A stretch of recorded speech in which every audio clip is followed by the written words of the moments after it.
Hello friends, welcome back to my channel. मैं श्वेता। आज मैं आपको बताऊंगी फंक्शंस ऑफ सीसीई और उसके मेरिट्स क्या होते हैं और डीमेरिट्स।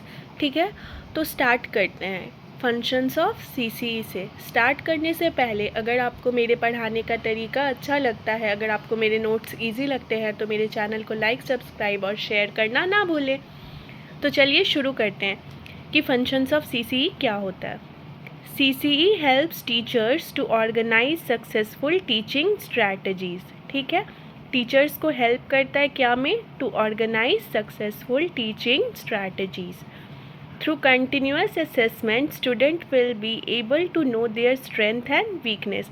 अगर कंटिन्यूस असेसमेंट होता रहेगा तो स्टूडेंट्स को तो पता लगेगा ना कि कहाँ पे उनका कौन सा सब्जेक्ट कमज़ोर है, कौन सा उनका सब्जेक्ट स्ट्रॉन्ग है। ठीक है, तो इससे हमें जो हमारे स्टूडेंट्स होते हैं उनको स्ट्रेंथ और वीकनेस उनका पता लगता है। ठीक है, अब है मेरिट्स ऑफ सीसीई। तो मेरिट्स ऑफ सीसीई क्या होता है? पहला है more valid.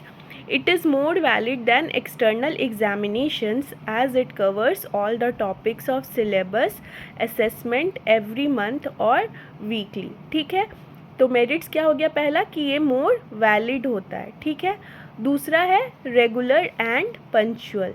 Student will become more regular and punctual. They will try to do their home assignments and class work to complete satisfaction of all concerned। ठीक है, तो पहला क्या हो गया? मोर वैलिड, ये ज़्यादा वैलिड होता है। ठीक है, और दूसरा क्या हो गया? Regular and punctual. ठीक है, थर्ड पॉइंट है डिसिप्लिन्ड होता है। ठीक है, ये आप खुद से लिख सकते हो, इसीलिए मैंने एक्सप्लेन नहीं किया है, आसान है। फिर है more reliable. It is more reliable then external examinations because it covers all the topics of the syllabus. ठीक है, एक्सटर्नल एग्जामिनेशन से ये ज़्यादा रिलायबल होता है। क्यों? क्योंकि ये सारे टॉपिक्स जो भी सिलेबस में होते हैं उनको कवर करता है। ठीक है, अब नेक्स्ट पॉइंट है मोटिवेशनल वैल्यू। ठीक है, इसका मोटिवेशनल वैल्यू क्या है? It motivates and encourages the pupils to work regularly and thoroughly. ठीक है, ये क्या स्टूडेंट्स को क्या करता है? इनकरेज करता है और मोटिवेट करता है क्या के लिए? कि ये रेगुलरली और पंचुअली पढ़ सके। ठीक है, सिक्स्थ होता है इसका डायग्नोस्टिक वैल्यू होता है। डायग्नोस्टिक वैल्यू क्यों होता है?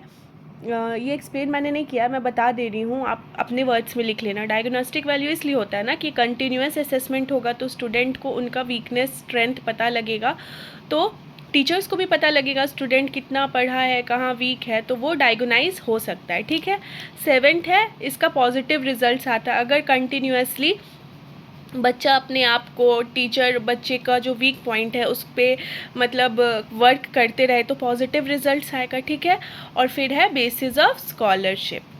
ठीक है, यहाँ तक समझ आ गया मेरिट्स। अब देखते हैं कि इसके डीमेरिट्स क्या होते हैं। टाइम टेकिंग और टाइम कंज्यूमिंग प्रोसेस होता है। ठीक है, दूसरा होता है heavy workload on teachers. Third है इनकम्प्लीट विदाउट एक्सटर्नल एग्जामिनेशन। और फोर्थ है increase in number and intensity. ठीक है, ये डीमेरिट्स हो गया, इसको एक्सप्लेन कर लीजिएगा, बहुत ही आसान है। अब लास्ट है कि ये इम्पॉर्टेंट है कि प्रॉब्लम टीचर्स के द्वारा क्या फेस किया जाता है ड्यूरिंग सीसीई। ठीक है, there are various problems faced by the teachers during the implementation of CCE in schools which are as follows. ठीक है, तो क्या होता है? पहला है lack of sufficient teaching learning materials in school. तो हम सबको पता है कि स्कूल में बहुत ज़्यादा टीचिंग लर्निंग मटेरियल अवेलेबल नहीं हो पाते। ठीक है, जितना सफिशिएंट होना चाहिए उतना नहीं होता है। दूसरा है इनएडिक्वेट ट्रेनिंग प्रोग्राम। ठीक है, थर्ड है lack of awareness and understanding among the parents about the CCE programme. ठीक है, तो पेरेंट्स जो होते हैं वो उनके पास ज़्यादा अवेयरनेस नहीं होता, ज़्यादा उनके पास अंडरस्टैंडिंग नहीं होता है कि सीसीई प्रोग्राम है क्या। ठीक है, फिर हैवी वर्कलोड ऑन टीचर तो होता ही है, और फिर ये एक टाइम टेकिंग प्रोसेस होता है। ठीक है, तो ये सब प्रॉब्लम जो होता है वो फेस किया जाता है किसके द्वारा? टीचर के द्वारा। क्या में? इन इम्प्लीमेंटेशन ऑफ सीसीई। ठीक है, इतना समझ आ गया तो हमारा जो सीसीई है वो कंप्लीट हो गया। ठीक है, अगर आप इतना पढ़ लोगे ना तो गारंटी है आपका अच्छा नंबर आएगा।